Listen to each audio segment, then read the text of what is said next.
Shalom. I'm Nama Ru. This is Rabbi David Ru, and we are discussing Shmita, when the land rests, the Holy Land, every 7th year of the 7-year cycle. And when the land rests, we are acknowledging that it is Hashem, the Creator, God, who's in charge of everything, and that the land actually belongs to God. And on that year, the ownership status is changed. Yes, or everyone agrees that the ownership of the fruits and vegetables is God's, and not ours, and it's ownerless. We have no control over it. We can't buy and sell it. Well, in limited ways, which we've discussed, in non-normal ways. But if I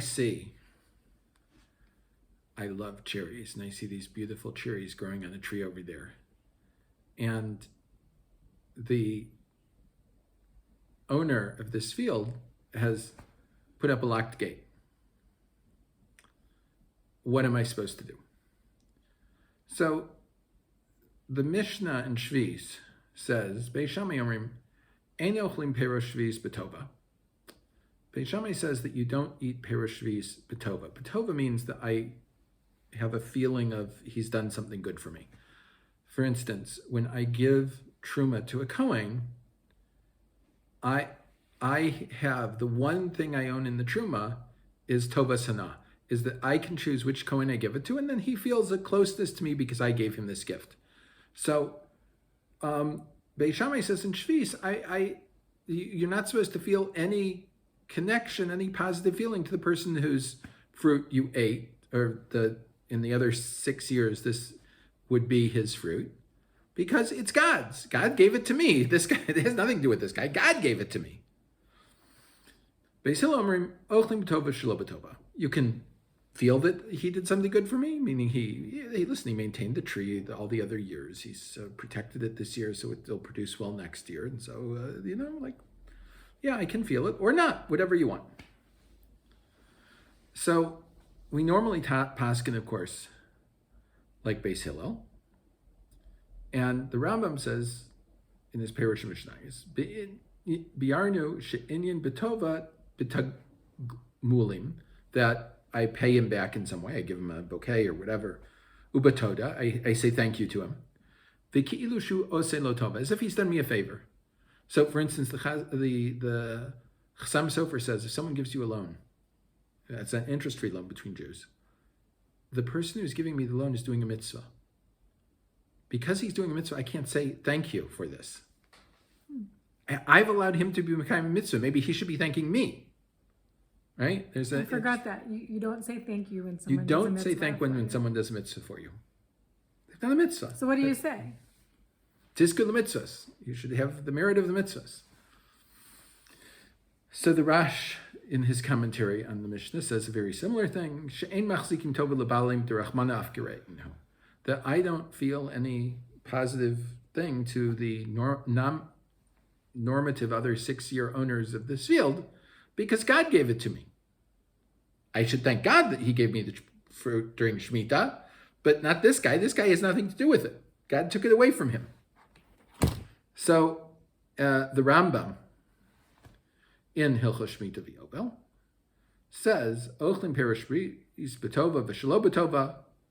I'm allowed to eat and feel gratitude or not feel gratitude. It's basically up to me. The Rambam is saying, B'tova ketzad. What does it mean that I feel gratitude? Shitin lo perosh shvis k'moshe asa imo tova. That I give him some perosh shvis just like I got from him. So I make sure that I give him something back. Shenaslo. Or shikanis l'kinaso le'echol b'mi she'asa lo tova. Or I invite him into my garden to eat just like he invited me into his garden, and so on. All right. Now, this is according to the Girsa that's in the text that's found in the Mishnayos that we normally have. However, the Ravid had a different version. And his version is, Beis Hillel omrim, ein ochlim perosh shvis ela b'tova. You're only allowed to eat perosh shvis with gratitude. And the Ravid also says that, at least rabbinically, you cannot enter someone's field or garden or orchard without their permission on shvis. He says it seems to be, it's rabbinic legislation, the Ravid is saying, so that I don't get used to just walking into someone's field. You respect their privacy also. Well, let's talk about a field right now. It's a field out there. It's not, there's no one there. I mean, it's not like someone's backyard.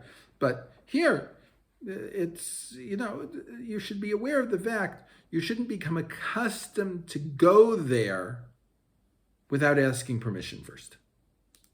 That's what the Ravid said. Now, the Ravid is, 650 years ago. The Chazon Ish takes an extremely strong position. And the Chazon Ish says, I'm even allowed to break down the door. If someone locked the door or locked the gate so I can't get in, I can break it down because he has no right to lock it this year. It's not his. Why are you locking it up? It's not your property. Is there a lot of vandalism during Shmita in Israel? And if you think, why would I vandalize it? It's mine. Or it's as much mine as anyone else's. It's God's. Yeah, but why would you break it down? Why wouldn't you climb over it? It might be, But you can break it down. It might be a fence with, the barbed wire on top and whatever, they have these things around. Whatever it is, he's saying afilu lishbordelos. The Chazon Ish says you're even allowed to break the doorway to get in. So that's the Chazon Ish. Rav Kook has a completely different way of explaining it. And Rav Kook writes in Shabbos Haaretz, She'eino ochlim perei shvis ela b'reshus baal habayis.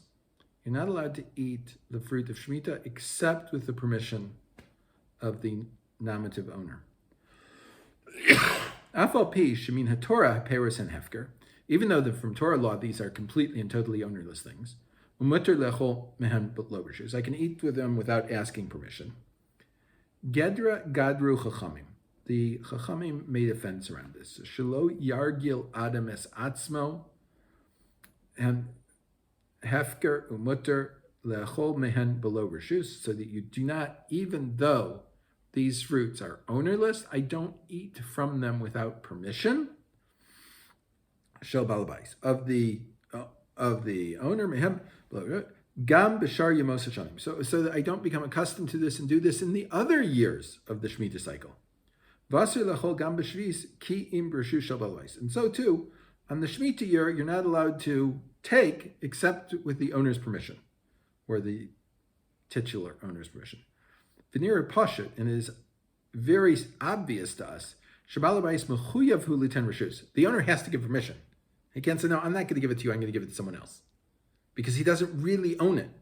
The only purpose of this is it's a rabbinic legislation, so I know that this is his property. And I can't, and the rest of the time, I have to treat it with a hands-off thing.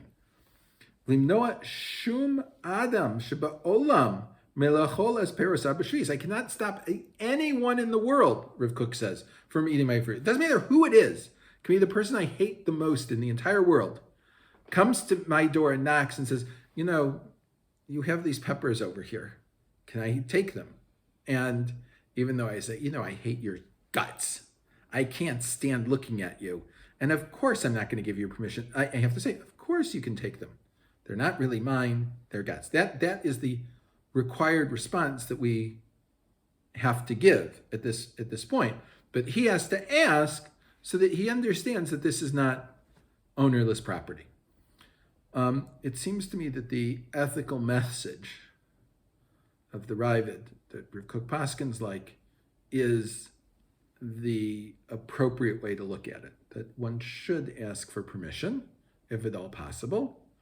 But that, in fact, both sides have to understand that this is ownerless. I would say there are exceptions to this when we would paskin like the Chazon Ish, for instance. If you're in the middle of no place, you're on a long hike, and you're hungry, and there's an apple tree, right? Yeah, extenuating circumstances.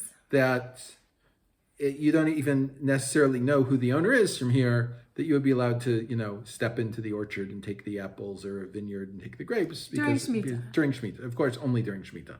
No other time. But it would seem that There are circumstances in which we would want to paskin like the Chazon Ish, not that you're breaking anything, but that you can enter without permission and eat.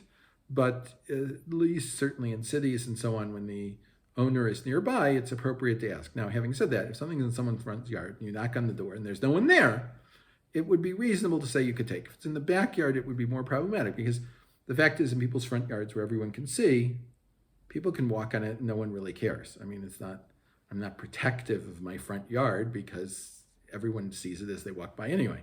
Whereas the backyard, where people, view it as their own private property and so on, it would, maybe one should come back later or leave a note, call me, tell me when I can enter to get those lovely plums they saw growing in your backyard, or whatever it happens to be. Everyone should have a Shmita year that draws them closer to God. That's a year of reflection, just like Shabbos is a day of reflection. Amen.